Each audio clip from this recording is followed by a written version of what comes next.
Hi there, Reverend Lowell Brown here with you again for another 5 minutes on God. Today I want to talk about living a life filled with zest. Nah, that ain't right. That doesn't sound good. No, the word I want to use is passion. You need to learn to live a life that has passion in it, a passion for the life. Zest is just not strong enough. So today, let's talk about a life lived with passion. Look, you're going to live this life anyways, so you might as well learn to live it and put everything you've got in it and get up every day to live this life of passion. In previous 5 minutes on God, we've talked about handling your fear, putting your worries behind you, and living a life above them. In future ones, we're going to talk about creativity, and these are the tools you need to have and master so that you can have this wonderful fruit, the fruit of a life of passion. Before we go on, let me be very clear here. I'm not talking about passion as in the form of lust. I'm talking about living your life with passion in it. Passion for the things you do, passion for the things you will do in your life. A passion that gets you up out of bed every day with a lift in your step and a tilt in your shoulders. So how do I do this, you might be asking? Well, the first thing you need to do is get your fears behind you. And then live a life without worry. Quit worrying about the basics of life. They're already handled for you. And then learn to tap into your creative soul. This is where the things that drive you reside. They're right there in your heart, and when you see them, you'll know it. So what does living a passionate life mean?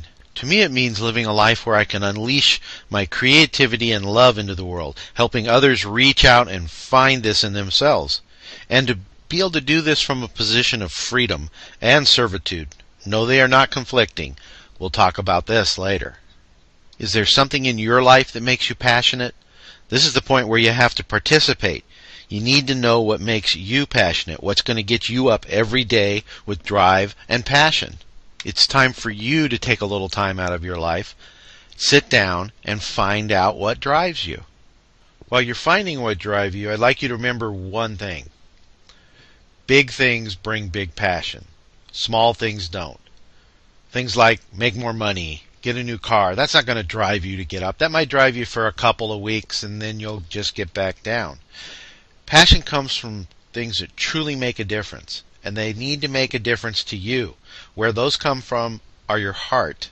Things that many people have passions about, example, are learn new things every day, living a life filled with art and music, raising an awesome family, and many, many more. But the point is, it's got to come from your heart, because these are the things that are going to drive you. Find your passion. You don't have to know what it is today. You can just simply decide, hey, every day I'm going to try something new and look for something new. And a good thing to do is go help others find their passion. This will lead you to your own. When you give joy by serving and helping others excel at their life, you're going to be shown what makes you excel in your life.